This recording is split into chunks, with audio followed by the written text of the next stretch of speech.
빌립보서 3장 20절. 우리의 시민권은 하늘에 있습니다. 빌립보서 3장 20절. 아멘. 여러분의 시민권은 미국에 있습니까? 하늘에 있습니까? 네, 할렐루야. 우리의 시민권은 하늘에 있습니다. 우리는 하늘나라의 시민입니다. 우리 하가 말씀이 굉장히 짧죠. 대신 오늘 설교에 성경을 인용 굉장히 많이 있습니다. 우리는 하늘나라에 대해서 좀 막연히 생각하는 그런 좀 경향이 있는 것 같습니다. 그래서 천국이라는 것은 우리가 죽은 다음에 가는 어떤 미지의 세계, 이렇게 생각을 합니다. 그런데 천국은요, 그렇게 멀리 있는, 또 이 세상과 완전히 단절된 그런 세상이 아닙니다. 우리가 천국을 이렇게 막연하게 생각하기 때문에 죽음도 굉장히 두려운 것이고 또 생경한 것이고 그렇게 생각이 됩니다. 천국은요, 이 세상의 삶의 연장선상에 있다고 성경은 우리에게 계속 말씀을 하고 있어요.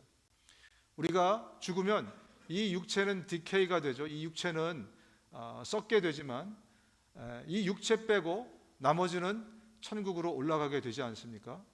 그리고 우리는 새로운 육신, 예수님이 입으신 그 부활체를 입고 우리가 천국으로 들어가게 됩니다. 그렇기 때문에 여러분, 천국에 들어가면 저와 여러분이 서로 알아볼 수 있을까요? 없을까요? 지난번에 우리가 함께 나눈 적이 있는데 천국에 들어가면 우리가 서로 알아볼 수 있습니다. 왜냐하면 제가 가니까, 권태산이 가니까, 제가 천국에 올라갔는데 완전히 딴 사람이 돼버리면 제가 아니잖아요. 그죠? 여러분도 천국에 올라갔는데 딴 사람이면은 제가 몰라볼 거 아닙니까? 그죠? 근데 여러분이 올라가는 거고 제가 올라가는 거니까 우리는 서로 알아볼 수 있습니다. 그죠? 천국 가서 우리 아는 체 합시다. 할렐루야. 천국에 가면 우리가 서로 알아볼 수 있어요. 왜냐하면 그 근거가 되는 말씀 중에 하나가 또 뭐냐면 예수님이 말씀하십니다. 이미 천국에 이 땅에 임했다는 거예요. 그 얘기는 천국이 이 땅에서부터 시작이 됐다는 겁니다. 물론 우리가 이 썩어질 육체를 입고 있는, 한계를 입고 있는 육체 때문에 fully 천국을 누리지 못하지만 천국은 이미 이 땅에서부터 시작됐습니까? 안 됐습니까? 시작되었다는 거예요. 이건 제 얘기가 아니고 예수님이 직접 말씀하신 거예요. 이따가 우리가 또 살펴보도록 하겠습니다. 그렇기 때문에 이제 중요한 것은요, 우리 그리스도인들은 이 땅에서부터 천국에 대한 개념을 가지고 살아야 돼요. 이 땅에서부터 천국을 누리고 살기도 하고, 또 이 땅에서부터 여러분들이 천국 시민권을 가진 자로서 이 땅을 살기 시작해야 됩니다. 천국 시민권을 가지고 사는 사람들은 천국의 룰에, 천국의 문화에, 또 천국의 것에 지배를 받고 사는 사람들이에요. 그죠? 우리가 비록 이 육신을 입고 있지만 우리는 이 땅에서부터 그래서 천국의 사람으로 살아가는 것, 이것이 우리에게 필요한 거예요. 아마 여러분들이 이런 설교를 처음 들어볼 수도 있겠지만 성경은 그렇게 말씀하고 있습니다. 오늘 그 부분에 대해서 우리가 한번 본문을 통해서 좀 자세히 좀 나눠보겠습니다. 본문으로 들어가서 보면 빌라도가 다시 관저 안으로 들어가 예수를 불러내서 물었다. 당신이 유대 사람들의 왕이요? 예수께서 대답하셨다. 당신이 하는 그 말은 당신의 생각에서 나온 말이요? 그렇지 않으면 나에 관해서 다른 사람들이 말해준 것이요. 빌라도가 대답하였다. 내가 유대 사람이란 말이요? 당신의 동족과 대제사장들이 당신을 나에게 넘겨줬소. 당신은 무슨 일을 했소? 지금 빌라도는요, 예수님에 대해서 아주 지대한 관심을 가지고 있어요. 굉장히 지금 예수님에 대해서, 그렇기 때문에 이 빌라도가 예수님을 끌고 온 사람들이 대제사장들도 아닌데 자기가 버선발로 나간 거예요. 또 대제사장이 나왔을지라도 자기 신하들을 보내면 되잖아요. 그죠? 가서 예수라는 자를 끌고 왔는데 관저 안으로 끌고 들어와라, 그러면 되는데 자기가 지금 직접 대문 밖까지 나갔다는 것은 예수님에 대해서 굉장한 궁금증을 그가 가지고 있는 겁니다. 어떤 궁금증을 그가 가지고 있을까? 여러분, 이 빌라도라는 사람 잘 알죠? 우리 사도신경 할 때마다 빌라도가, 그죠? 본디오 빌라도가 예수를 죽였다. 우리 사도신경을 통해서 늘 이렇게 부르짖고 있는데, 이 역사학자들은 이 빌라도를 굉장히 포악하고 그리고 굉장히 잔인한 사람으로 그렇게 기술을 하고 있습니다. 특히 누가복음 13장에 보면 이렇게 기록이 되어 있는데요, 바로 그때 몇몇 사람이 와서 빌라도가 갈릴리 사람들을 학살해서 그 피를 그들이 바치려던 희생제물에 섞었다는 사실을 예수께 일러드렸다. 이 빌라도가 이 갈릴리인 사람들을 막 학살해가지고 그 피를 그들이 제사 드리는 거기다가 막 같이 뿌렸다는 거예요. 얼마나 지금 난폭한 그런 사람입니까? 성경에도 이렇게 기록이 되어 있는데, 역사학자들 요세푸스 같은 사람들에 의하면 이 사건 이외에도 빌라도가 처음 총독으로 이스라엘 땅에 들어올 때 로마 황제의 얼굴이 그려진 큰 국기를 앞세우고 그러고 들어온 거예요. 여러분, 유대인들은요, 성전만 거룩한 게 아니고 예루살렘도 굉장히 거룩하다고 생각을 하고 있어요. 그런데 그 거룩한 땅에 지금 우상을 들고 지금 들어오는 거 아니에요, 그죠? 로마 황제에. 그래서 그들이 거부합니다. 못 들어오게 해요. 그랬더니 빌라도가 그 거부한 사람들을 싹 처단을 해버립니다. 많은 사람이 죽었어요. 굉장히 정말 포악한 사람입니다. 뿐만 아니라 사마리아 땅에 그리심산이라는 산이 있습니다. 근데 소문이 나기를 그리심산에 보물이 묻혀 있다는 거예요. 그래서 많은 사마리아 사람들이 여기 서부 개척 시대처럼 그 보물을 찾기 위해서 막 곡괭이를 들고 거기에 몰려든 겁니다. 그런데 빌라도가 그것을 오해한 거예요. 얘네들이 지금 봉기를 일으키는 거 아니야?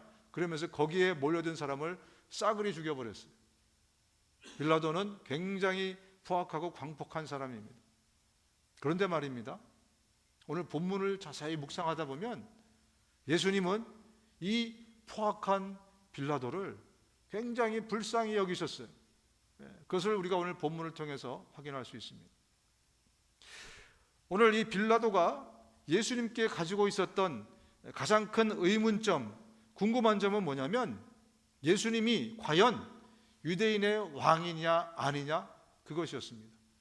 이게 왜 중요하냐면 당시 이 유대 땅은 로마의 지배 아래에 있었습니다. 그래서 어떤 시스템을 운영했냐면 분봉왕이라는 시스템을 운영했어요.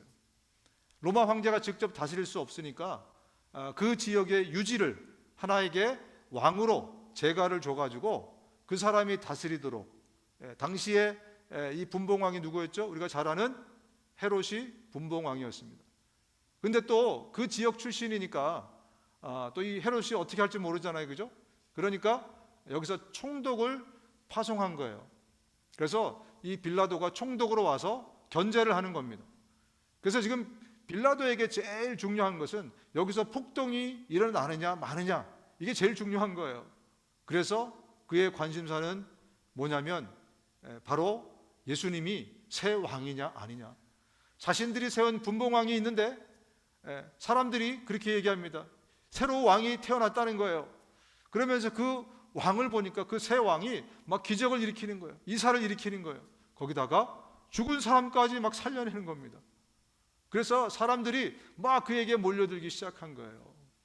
그래서 지금 빌라도에게 가장 궁금한 것은 정말 새 왕이냐, 이 예수가 왕이냐 아니냐, 그것이 빌라도에게 가장 궁금한 것이었습니다. 그래서 이 빌라도가 예수님한테 단도직입적으로 묻습니다. 당신이 새 왕이요? 당신이 왕이요? 이렇게 묻습니다. 그랬더니 예수님이 내가 왕이다, 그건 아니다, 이렇게 yes or no를 해야 되는데, 근데 예수님이 그렇게 대답하지 않으십니다. 예수께서 대답하셨다. 당신이 하는 그 말은 당신의 생각에서 나온 말이요, 그렇지 않으면 나에 관해서 다른 사람들이 말하여 준 것이요. 예수님이 즉답을 피하세요. 예수님이 만약에 즉답을 하셨으면, 예스나 노라고 하셨으면 금방 어떤 일이 벌어집니다. 예스 그러면 어떻게 하겠어요? 네가 지금 반항을 해? 네가 지금 독립운동을 하겠다는 거야? 당장 예수를 사형에 처해, 이렇게 얘기했을 것이고, 노 아니야 라고 얘기를 했으면, 아니 너 죄도 안 졌는데 왜 여기 있어? 나가. 그렇게 아마 했을 것입니다. 그런데 예수님이 즉답을 피하시고 말을 이끌어 가십니다. 왜?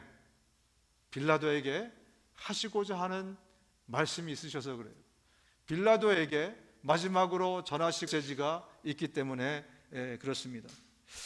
예수님이 그렇게 말씀하시니까 빌라도가 이렇게 질문 겸 대답을 합니다. 빌라도가 말하였다. 내가 유대 사람이란 말이요, 당신의 동족과 대제사장들이 당신을 나에게 넘겨주었어. 당신은 무슨 일을 했어?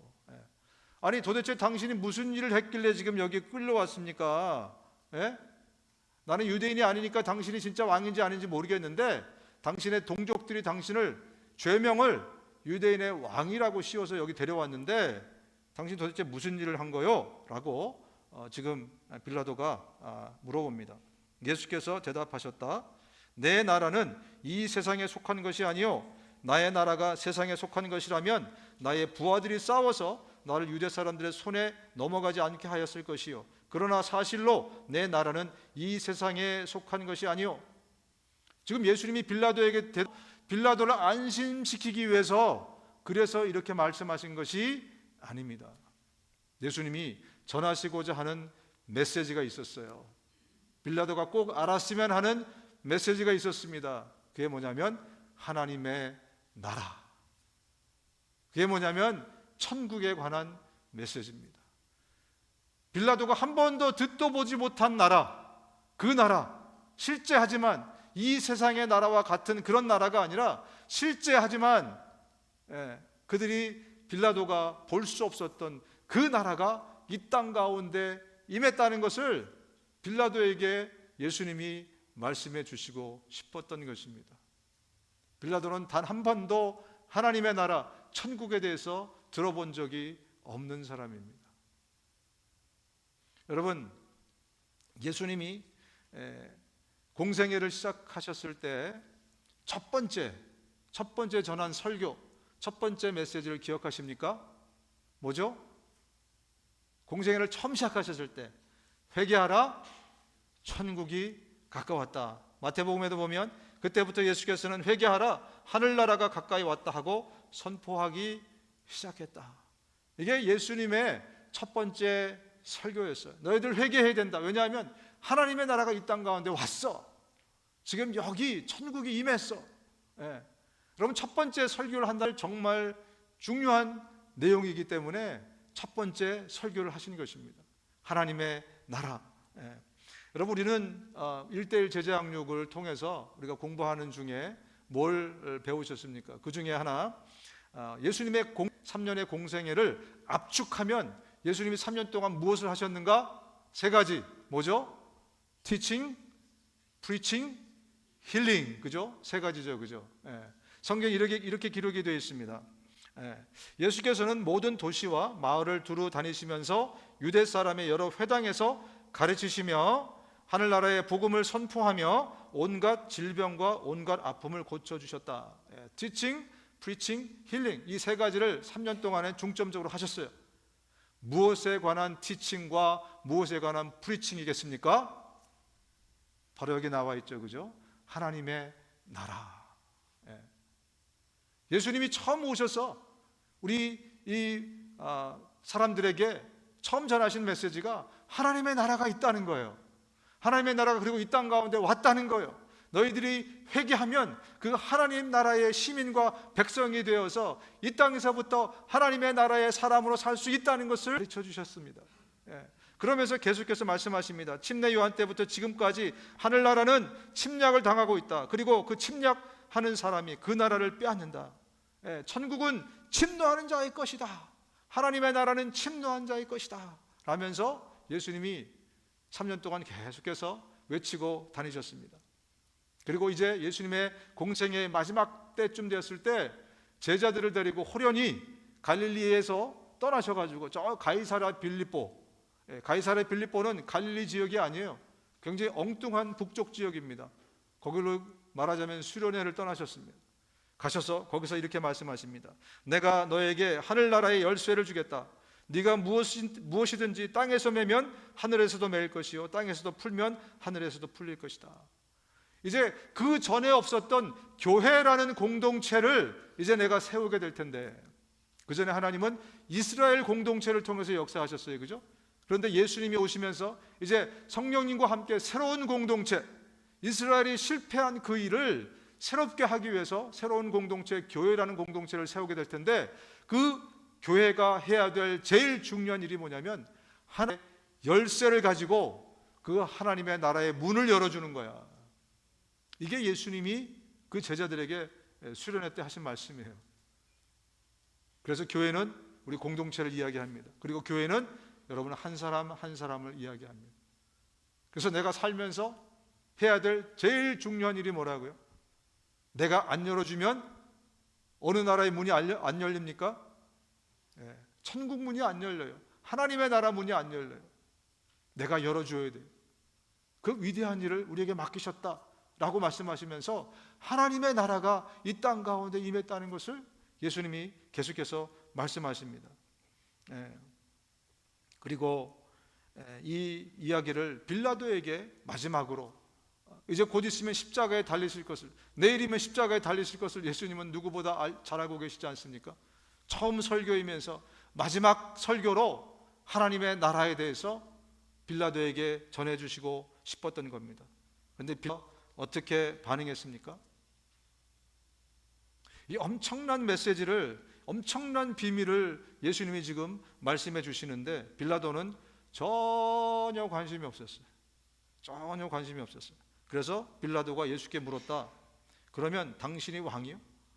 하나님의 나라에 대해서는 전혀 관심이 없으니까 지금 자기가 원래 갖고 있었던 그 관심, 네가 왕이냐 아니냐, 다시 이 질문으로 돌아갑니다. 빌라도가 그러면 당신은 왕이요? 예수께서 대답하셨다. 당신이 말한 대로 나는 왕이다. 빌라도가 지금 화제를 돌려버립니다. 왜? 그의 관심은 전혀 하나님의 나라에 대해서, 영적인 것에 대해서 없었기 때문에 그렇습니다. 왜 빌라도는 이것에 관심이 없는 것인가? 이 정말 3년 동안 예수님이 강조하고 첫 번째 또 계속해서 마지막까지 말씀하신 이 하나님의 나라, 왜 이것에 관심이 없는 것인가? 바울은 로마서에서 그 이유를 이렇게 설명해 주고 있습니다. 우리 같이 한번 로마서 8장 5절을 읽겠습니다. 시작. 육신을 따라 사는 사람은 육신에 속한 것을 생각하나 성령을 따라 사는 사람은 성령에 속한 것을 생각합니다. 이게 일반적인 대답입니다. 그리고 바른 대답입니다. 육신의 것을, 육신에 속한 사람은요 늘 육신의 것만 생각하고 살아요. 보이지 않는 것, 만질 수 없는 것, 믿음의 세계에 대해서, 영적인 세계에 대해서 전혀 관심이 없어요. 아마 우리 중에서도 그런 사람은 안 계시겠지만 혹시 있을지도 모르겠습니다. 우리가 그리스도인인데, 우리가 하늘나라의 시민으로 이 땅을 살아가는 사람인데 저 하늘의 것, 영적인 것은 전혀 관심이 없고, 어떻게 하면 이 땅에서 내가 행복하게, 우리 가정이, 내가 이 고기 덩어리를 위해서 어떻게 하면 행복하게 살 것인가, 그렇게 거기에만 관심이 있는 사람들이 많이 있는데, 바로 그 대표적인 사람이 바로 이 빌라도였습니다. 그렇기 때문에 예수님이 놀라운 진리를 말씀해 주셔도 영적인 세계에 대해서, 영적인 것에 대해서 전혀 관심도 이해도 없었던 것입니다. 그의 관심은 오직 하나, 지금 누리고 있는 이 행복을 뺏기고 싶지 않은 거예요. 누가 하나가 일어나서 왕이 돼가지고 봉기를 일으키면 자기가 누리고 있는 모든 평화와 지위와 이 모든 것을 다 빼앗기게 되기 때문에 그래요. 자기가 해야 될 가장 중요한 임무가 뭡니까? 내 이 고기 덩어리의 행복을 지키기 위해서 가장 중요한 임무는 그 땅에 팍스 로마나를, 로마의 평화를 그 땅에서 실현하는 거예요. 그렇기 때문에 예수님에게 관심 있는 것은 당신이 왕이냐 아니냐, 그거밖에 없었던 것입니다. 그래서 사도신경에도 기록이 되어서 영원히 육신에 속한 사람의 대표주자로 우리 모든 그리스도인들에게 원망과 질타를, 본디오 빌라도에게 고난을 받으사 십자가에 못 박혀 돌아가시고, 예배 때마다 유럽에서 아프리카에서 저 남미까지 예배 때마다 그냥 이놈 나쁜 놈 빌라도, 육신에 속한 사람의 대표주자로 그렇게 원망을 듣고 있는 겁니다. 여러분, 성경은요 우리 사람들을 크게 두 가지로 분리합니다. 하나는 영에 속한 사람과 하나는 육신에 속한 사람입니다. 영에 속한 사람은 바로 우리 같은 사람을 이야기하고, 아직까지 이 빌라도 같은 사람은 육신에 속한 사람이라고, 아직까지 영에 눈을 뜨지 못한 사람을 육신에 속한 사람이라고 이렇게 분리를 합니다. 그런데 말입니다, 문제가 뭐냐면 예수를 믿는 데에도 여전히 육신에 속한 사람으로 사는 사람이 있다는 거예요. 영의 눈을 뜨고도, 영적인 세계의 눈을 떴음에도 불구하고, 예수를 믿었음에도 불구하고 여전히 육신에 속한 사람처럼 사는 사람이 있어서 그 사람들이 육신에 속한 사람으로 불리게 되는 그런 일이 성경에 나와 있습니다. 확인해 보겠습니다. 여러분은 아직도 육에 속한 사람들입니다. 여러분이 누굴까요? 고린도 교회 교인들입니다. 여러분 가운데서 시기와 싸움이 있으니 여러분은 육에 속한 사람이고 인간의 방식대로 살고 있는 것이 아닙니까? 여전히 예수 믿기 전에 사고와 생각과 예수를 믿고 영의 눈이 떠졌음에도 불구하고 그 옛사람의 사고와 생각을 가지고 여전히 살아가는 예수 믿는 육에 속한 사람, 그 사람이 여전히 있다라는 것을 말씀하고 있습니다. 그래서 바울이 이렇게 얘기하죠. 육에 속한 사람, 곧 그리스도 안에서 어린아이 같은 사람에게 말하듯이 내가 너희에게 말씀을 가르칠 수밖에 없다. 어린아이의 관심은 다 사탕밖에 없어요. 여러분, 다 과자밖에 없어요.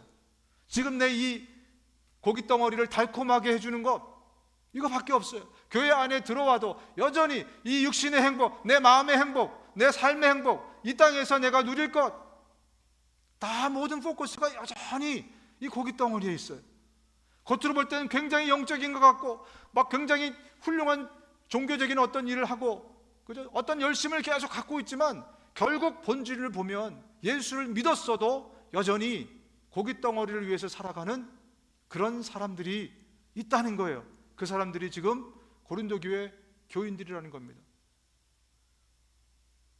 고린도 교회 교인들로서는 참 억울하겠다 그런 생각이 좀 듭니다. 한편으로. 왜? 여러분, 고린도 교회가 어떤 교회입니까? 엄청난 영적인 일들이 거기서 일어났어요. 그죠?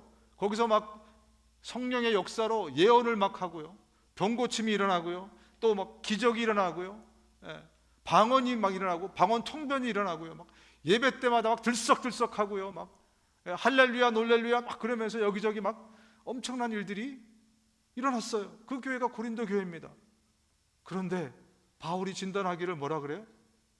너희들이 아직 영적으로 어려서 잘하지 못하니까 여전히 예전에 육신에 속했던 그 삶의 방식대로 그대로 살아가고 있고, 여전히 너희들의 관심은 사탕과 과자와 이런 것밖에 없다는 거예요. 그래서 내가 딱딱한 음식을 성숙한 자들이 먹는 말씀을 줄 수가 없다는 거예요. 어쩌면 이게 현대 교인들에게 속하는 그런 말씀인지도 모르겠습니다. 겉으로 볼 때는 얼마나 정말 영적이고 얼마나 믿음 있는 것 같고 얼마나 대단한 것 같고, 그런데 정작 말씀을 들어보면 영적인 이야기를 못해요. 그러면 너무 힘들다는 거예요. 마음의 위로를 주고 막 힘을 주고 막 뭔가 좀 이 삶의 환경에서 일으켜주고. 여러분, 성숙한 자들은요, 내가 그것을 직접 구하는 자가 아닙니다. 하나님의 것을 구했을 때, 그것을 직접 구하지 않아도 하나님의 것을 구했을 때 하나님이 알아서 주시는 거예요. 그런데 아직 성숙하지 못하니까 여전히 그것에 매달려서 사탕, 과자, 크래커 막 이것만 찾고 있는 겁니다. 우유, 젖. 여기서 벗어날 수 있어야, 그래야 우리의 영혼이 잘된 같이 우리의 육체의 삶은, 고깃덩어리의 삶은 저절로 잘 되는 겁니다. 근데 사람들이 여전히 육체의 포커스가 되어 있어요. 오늘의 삶 바로 여기에. 그래서 승진도 하고 여기서 뭔가 기도 응답이 돼가지고 조금 더 나은 어떤 삶, 그런 사람들을 여전히 육에 속한 사람이다라고 그렇게 바울은 진단하고 있습니다. 성경을 보니까 조금 더 억울한 사람들이 있더라고요. 고린도 교회 교인보다 더 억울한 사람들입니다. 마태복음 7장입니다. 같이 읽겠습니다. 시작. 우리가 주님의 이름으로 예언을 하고 주님의 이름으로 귀신을 쫓아내고 또 주님의 이름으로 많은 기적을 행하지 않았습니까? 할 것이다. 그때 내가 그들에게 분명히 말할 것이다. 나는 너희를 도무지 알지 못한다. 불법을 행하는 자들아, 내게서 물러가라. 이 마태복음 7장에 나오는 사람, 어떤 사람인지 모르지만 예수님이 말씀하신 이 사람들 너무 억울합니다. 차라리 딴짓하면서 쾌락이라도 즐겼으면 덜 억울할 텐데, 그들이 보니까 교회 생활을 열심히 했어요. 그것도 그냥 한 게 아니고요. 교회에서 뭘 했다고요? 주님의 이름으로 예언도 했어요. 예언도 막 주님의 이름으로 귀신도 쫓아내고요. 주님의 이름으로 기적을 행했어요. 여러분, 기적을 행해 보신 분, 귀신을 쫓아내 보신 분 많지 않을 겁니다. 그 정도로 이분들은 열심히 했다는 거예요. 그런데 주님이 너네 누구니 도대체? 나는 너희들을 모른다. 이 사람들이 거짓말한 건 아닌 것 같아요. 그죠? 거짓말했으면은 예수님이 너 왜 마른 하늘에 거짓말도 입에 침도 안 바르고 거짓말을 해, 이렇게 얘기하셔야 될 텐데 그렇게 말씀하시지 않지 않습니까? 그들이 행했다는 거예요. 얼마나 억울합니까? 이렇게 열심히 교회 안에서 열심히 나름대로 했는데 도대체 뭐가 문제인가? 예수님이 이렇게 말씀하십니다. 나더러 주님 주님 하는 사람이라고 해서 다 하늘나라에 들어가는 것이 아니다. 하늘에 계신 내 아버지의 뜻을 행하는 사람이라야 들어간다. 여러분, 하나님의 나라가 이 땅 가운데서 시작이 됐습니다. 하나님의 나라는 누구의 나라입니까? 하나님의 나라예요. 그래서 그 나라의 왕은 누굽니까? 하나님이십니다. 그리고 그 나라는 하나님이 다스리시는 거예요. 그리고 무엇을 위해서? 하나님의 뜻을 위해서 존재하는 나라입니다. 그게 하나님의 나라예요. 그런데 하나님의 나라에 들어와서 여전히 자기의 뜻을, 이 고깃 덩어리의 뜻을 이루고자, 이것을 또 목적으로, 이것의 행복을 위해서 열심히 헌신하고 열심히 봉사하고 열심히 신앙생활하는 그 사람 역시 주님의 인정받지 못하는 육신에 속한 사람이라는 거죠. 그래서 우리는 우리 자신을 면밀히 살펴야 됩니다.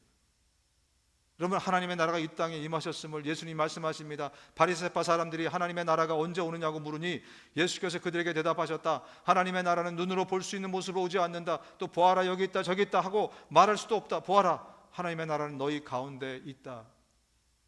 이미 하나님의 나라가 이 땅에 왔습니다. 그래서 우리는 지금 여기서부터 하나님의 나라를 살아야 됩니다.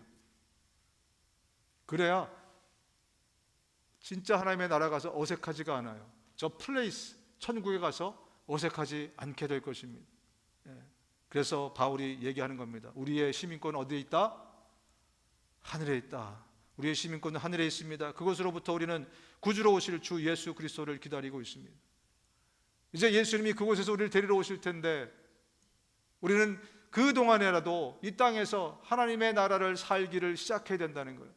그래서 하나님의 나라에서 누릴 그 행복과 은혜를 이 땅에서부터 누리기 시작하고, 물론 거기서만큼 온전하지는 않을 것입니다. 우리의 죄성이 있는 육체를 갖고 있기 때문에, 한계가 있는 육체가 있기 때문에. 그러나 우리는 이 땅에서도 하나님의 나라에서 누릴 수 있는 많은 행복과 은혜를 누리며 살 수 있습니다. 그리고 이 땅에서 우리가 하나님의 나라 안에서 하나님의 뜻이 이루어질 수 있도록 내 뜻이 아니라 이 땅에서부터 하나님의 뜻을 추구하면서 살아가야 됩니다. 이번 주간에 여러분이 살아가시면서 내가 여러분의 이번 주간에 여러분의 뜻이 여러분의 삶을 드라이브 할 거 아니겠습니까? 그냥 멍하게 살아가는 사람은 없을 거예요. 그죠? 여러분의 뜻이라는 게 뭐가 있을 거 아닙니까? 그죠? 내가 이번 주에는 뭔가 좋은 옷을 사고 싶다. 이번 주에는 내가 좋은 어떤 것을 했으면 좋겠다. 어떤 여러분의 뜻이 있을 거 아닙니까? 그 뜻도 있지만 그게 아니라 내가 이번 한 주간 동안에 하나님의 뜻이 내 삶에서 요구되는 하나님의 뜻이 무엇인지, 왕의 뜻이 무엇인지를 찾고 이번 한 주간 동안 여러분 하나님의 뜻으로 한번 살아보시기를 주님의 이름으로 축원드립니다.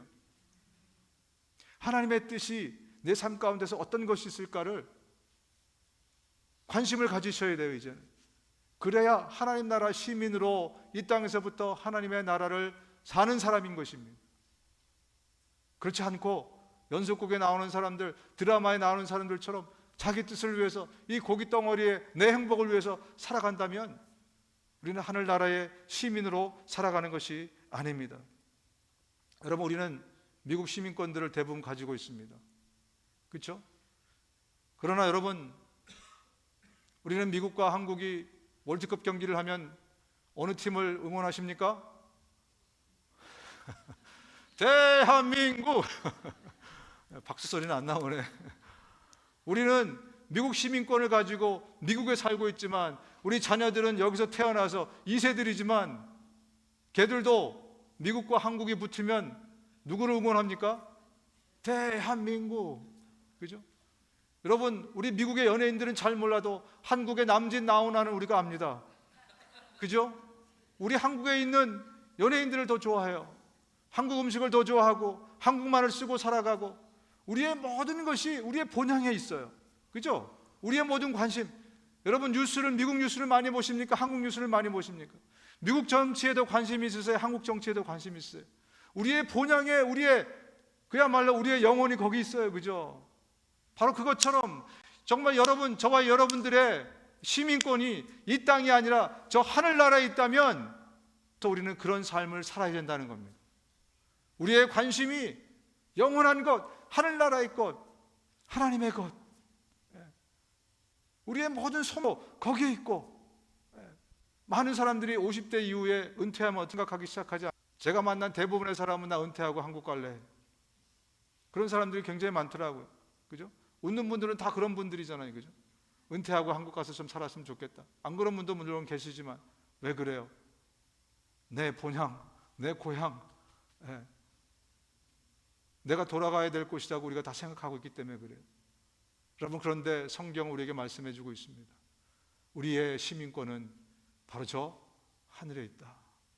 우리는 거기서부터 온 우리의 본향으로 돌아갈 사람이니 여기에서 세상 것이 아닌 하늘의 것으로, 하늘의 룰, 하늘의 법칙, 하늘의 문화, 하나님이 원하시는 것, 하나님의 뜻, 그것으로 이 땅에서 살아가는 그런 하나님의 나라의 시민으로 이 땅을 살라는 것입니다. 여러분은 그래서 어느 나라 시민입니까? 미국 시민입니까? 영주권 때문에 한국 시민입니까? 아니면 하늘나라의 시민입니까?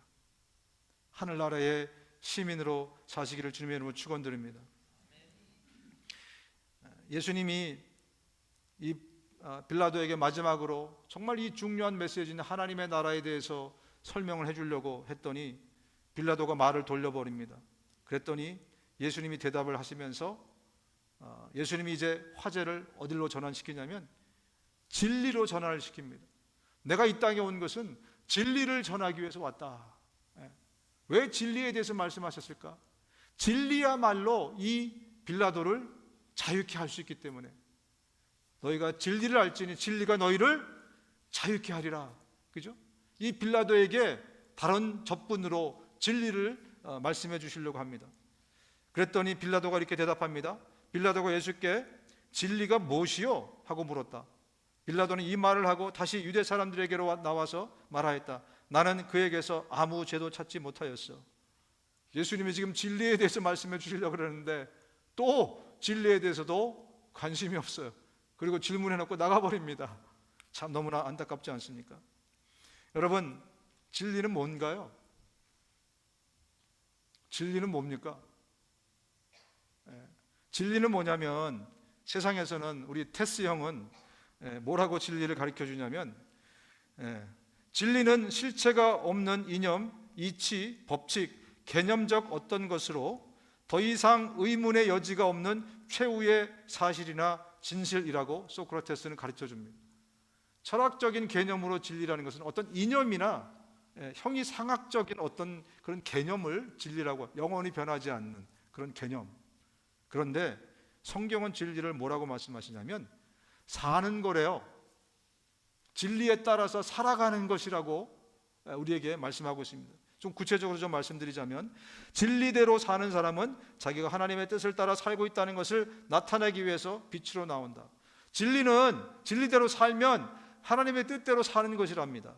또 말씀하시기를 우리는 사랑으로 진리를 말하고 살면서 모든 면에서 자라나서 머리가 되시는 그리스도에까지 다다라야 합니다. 예수님처럼 되는 거, 예수님처럼 닮는 방법은 뭐냐면 진리대로 말하고 사는 것, 그것이 예수님을 닮아가는 거예요. 정말 이 땅에서 우리 하나님의 나라의 시민으로 살아야 되는 아주 굉장히 중요한 이것에 진리라는 것이 있습니다. 방법을 진리라고 말씀하고 있어요. 그렇다면 성경에서 말씀하시는 진리란 무엇인가? 제가 찾아보니까 세 가지를 진리다라고 아주 명시를 하고 있습니다. 첫 번째 진리란 뭐냐면 진리는 하나님의 말씀입니다. 우리 같이 한번 읽겠습니다. 시작. 진리로 그들을 거룩하게 하여 주십시오. 아버지의 말씀은 진리입니다.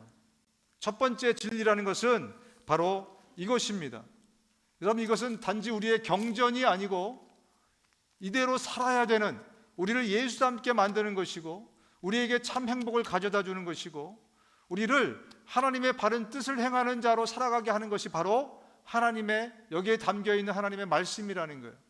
그래서 이제 성경을 볼 때는 진리네? 아셨죠?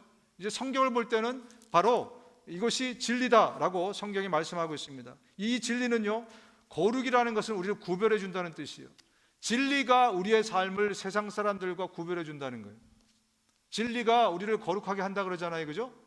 하나님의 말씀대로 살 때 우리가 세상 사람들과 구분된다는 거예요. 근데 예수 믿고 살면서도 세상 사람들과 구분되지 않는 사람들이 있죠, 그죠? 우리 겉으로는 구분이 안 되지만 삶이 구분이 안 되는 분이 계십니다. 여전히 육신에 속한 사람이기 때문에 그래요. 예전의 방식대로 살아가니까 저 사람이 장로라 그러는데 심지어 목사라 그러는데 삶을 보면, 말하는 걸 보면 구별이 안 된다. 그러면 그 사람은 하나님의 진리가, 말씀이 그에게 없는 겁니다. 여러분, 그래서 우리가 말씀에 무지해서는 안 돼요. 우리 ASSF라는 것은요, 아주 기본적인 말씀을 창세기부터 계시록까지 나중에 계속 리핏할 겁니다. 왜? 우리는 진리를 알아야 되고 진리로 살아야 되기 때문에 그게 우리에게 큰 도움이 될 것입니다. 두 번째 진리는 뭐냐면 예수님 자신입니다. 예수님 자신이 진리예요. 자, 우리 요한복음 14장 6절입니다. 시작. 나는 길이요 진리요 생명이다. 나를 거치지 않고서는 어디로 갈 사람이 없다. 실체가 없는 어떤 이념이라고 세상은 말하고 있지만 성경은 예수님이 진리라고 말씀하고 있습니다. 그래서 예수님을 먹고 마시고 예수님을 묵상하고 바라보고, 예수님 그분이 진리라는 겁니다. 예수로 행복하고 예수로 만족하고 예수를 위해 살아가고, 이것이 진리대로 살아가는 삶이에요. 진리가 나를 드라이브해 나가는 삶이 바로 그 삶이라는 것입니다. 예수로 우리가 그렇게 살지 않으면 세상 것으로 우리는 그렇게 살게 되어 있습니다. 어떤 연예인이 나를 그렇게 만들 수 있어요. 예수로 내가 쫓아가지 않으면 내가 생각하는 그 아이돌이 나를 지배할 수 있어요. 어떤 인간이 나를 그렇게 지배할 수 있습니다. 그런데 진리 대신 예수님이 우리의 마음과 생각을 온전히 컨트롤하고 다스려 가셔야 됩니다. 그리고 마지막 세 번째로 진리는 성령님이십니다. 말씀이고 예수고 성령님입니다. 자, 우리 요한복음 16장 13절 시작. 그러나 그분 곧 진리의 영이 오시면 그가 너희를 모든 진리 가운데로 인도하실 것이다. 여러분, 성령님은 단지 헬퍼가 아닙니다. 내가 필요할 때 부비면 나오는 알라딘의 지니가 아니에요. 성령님 우리를 다스리고 통치하고 지배하고 우리를 이끄시는 분이에요. 그분이 우리를 다스리실 것입니다. 여러분, 성령님이 여러분 안에 계십니까? 아니, 진짜 계신 분들만 아멘 해보십시오. 성령님이 여러분 안에 계십니까? 네. 성령님이 여러분 인격이십니까? 인격이란 뭐냐면 지정의가 있는 어떤 존재를 인격이라 그래요. 우리처럼, 인간처럼 지정의가 있으신 분이 성령님입니다. 자, 마지막으로 묻겠습니다. 성령님이 살아 계십니까? 그런데 여러분, 성령님이 인격이시고 성령님이 살아 계시고 그 성령님이 우리 안에 있는데, 만약에 한 인격체가 내 옆에나 내 주위에 있는데 그 사람을 보면서 내가 한마디도 말을 섞지 않아, 아는 체도 안 해, 심지어 그냥 나는 나대로 살아가요. 그러면 그 사람이 어떤 감정을 느끼겠습니까? 기쁨과 희락을 느끼겠습니까? 아니면 모멸감을 느끼겠습니까, 여러분? 네, 할렐루야. 제가 여러분이 오라 그래서 갔는데, 예? 가는 데마다 저를 어딜 데리고 다녀요. 그런데 그냥 그림자 취급을 합니다. 꼬다른 보리자루처럼 말도 안 섞고 있는지 없는지도 뭐 아는지 모르는지, 근데 그냥 나를 계속 데리고 다녀. 그럼 제가 어떤 감정이 들겠습니까? 속으로 그걸 죽여 살려 아마 그럴 수도 있겠죠, 그죠? 얼마나 엄청난 모멸감을 느끼겠어요. 여러분, 성령님이 살아 계십니까? 성령님이 인격이신 걸 아십니까? 성령님이 내 안에 계십니까? 그렇다면 내가 어떤 기도할 때나 말씀 때뿐만이 아니라 말씀을 묵상할 때뿐만이 아니라 나의 일상에 그분이 인격체로 살아 계셔야 되는 것이 마땅하지 않습니까? 물론 이런 개념을 여러분들이 전에 못 배우셔서 그럴 수도 있어요. 왜냐하면 저도 못 배웠으니까. 근데 성경을 묵상하다 보니까 우리가 굉장히 틀리게 행동하고 있더라고요. 왜? 성령님은 인격체세요. 살아계신 하나님이세요. 여러분, 성령 충만하다는 건, 그래서 성령 충만하고 알라라라라, 이게 성령 충만으로 오순절 계통에서는 이해할 수 있을지 모르겠지만, 여러분, 진짜 성경에서 말씀하시는 성령의 충만이라는 것은요, 그분이 충분하게 내 삶에서 함께 계신 게 내가 성령 충만한 거예요. 그 살아계심이, 그 역동하심이, 그 인격이 나와 함께 계속 얼라이브해 있는 상태가 성령의 충만 아니겠습니까? 왜? 그분은 나를 다스리고 통치하고 나를 이끄시러 이 땅에 오신 분이시기 때문에. 그래서 그분이 내가 성령에 충만해야 내가 그분의 이끌림대로 살아갈 수 있는 거예요. 여러분, 이번 한 주 동안에 여러분 연습을 시작하시기 바랍니다. 성령님을 주무셔서 깨우라는 게 아니고, 성령께서 내 안에 계시기 때문에 그분과 함께 교감하고 동거하고 동락하고 그분과 함께 먹고 마시고. 여러분, 친구들하고 같이 밥 먹습니까? 안 먹습니까? 성령님과 왜 밥을 못 먹습니까? 그러면 친구와 함께 공부합니까? 못합니까? 왜 성령님과 공부할 수 없습니까? 친구와 함께 일할 수 있습니까? 왜 성령님과 함께 일할 수 없습니까? 정말 살아계신 인격이신 성령님에게 모멸감을 드리는 것이 아닌 살아계신 그분과 함께 우리가 일거수일투족을 함께하는 한 주간이 되시길 주님의 이름으로 축원드립니다. 있습니다. 우리는 연약한 인간이고 아직 습관이 안 되어 있기 때문에 내가 뭘 하다 보면 자꾸 성령님이 내 안에 계신 걸 잊어먹을 수가 있어요. 다시 기억해서 성령님께 기도도 하시고 여러분의 생각과 마음을 나누시고, 그것이 얼마나 행복한지 모르겠어요. 저는 새벽에 일어나서부터 그렇게 하려고 하는데, 오늘 아침에도 일어나면서, 아침에 일어나는 것이 즐거운 분들도 계시겠지만 아침에 일어나는 것이 막 몸이 찌뿌둥하고 힘들고 뭐 하여튼 그런 분들도 계세요. 그러면 제일 먼저 튀어나오는 말이 아이고 성령님일까요? 아이고 죽겠달까요? 다 아이고 죽겠다라는 말이 나오는데요, 이제는 제 입에서는 아이고 성령님이 나옵니다. 그러면 제 마음과 생각도 성령님이 아시기 때문에, 성령님, 제 마음과 생각이 클린하게 해주세요. 제 마음과 생각이 이 세상에 없는 하늘의 것으로 평안하게 해주세요. 아무래도 어젯밤에 잘 때 꿈자리가 사나웠는데 그러다가 일어나다 보니까 마음이 괴로운 상태에서 일어날 수 있지 않겠습니까? 성령님, 뭔지 모르겠지만 내 안에 뭔가 이런 고구마가 하나 여기 얹혀 있는 것 같은데, 성령님, 주님의 평화를 주십시오. 이렇게 아침부터 시작하는 겁니다.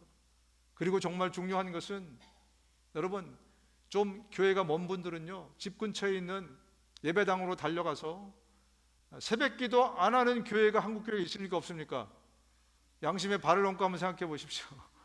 여러분 주변에 있는 교회 중에 새벽기도 안 하는 교회가 어디 있습니까? 집이 머신 분들은 새벽에 예배하면서 하루를 시작하십시오. 이게 얼마나 우리 인생을 정말 바꿔놓는지 몰라요.